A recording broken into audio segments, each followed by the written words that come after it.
Shout out po kay Sabik Girl. Ito po yung question niya. Pwede po ba TPL lang sa hulugan na car? Depende po yun sa bank or financing company kung saan naka-mortgage ang inyong sasakyan. Almost all banks po kasi or financing companies ay nagre-require ng comprehensive vehicle insurance. But, may mga banks or financing companies na hindi na nila nire-require yung mga borrowers na kumuha ng comprehensive vehicle insurance.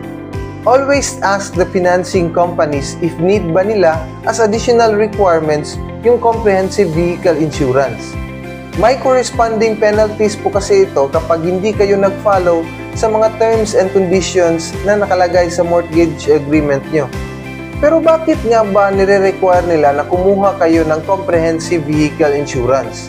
Ang main reason po kasi nito is para ma-secure nila na mababayaran sila in case may mangyaring aksidente na involve ang naka-mortgage na sasakyan. Paalala lang po, kahit na hindi nakasangla ang inyong sasakyan, mainam rin na kumuha kayo ng comprehensive vehicle insurance kasi hindi po sapat na CTPL lang ang kukunin nyo.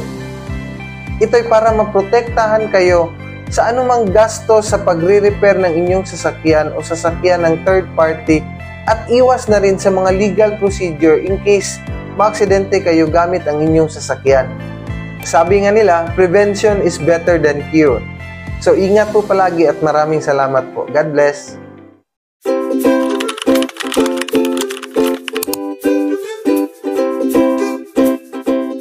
All is well.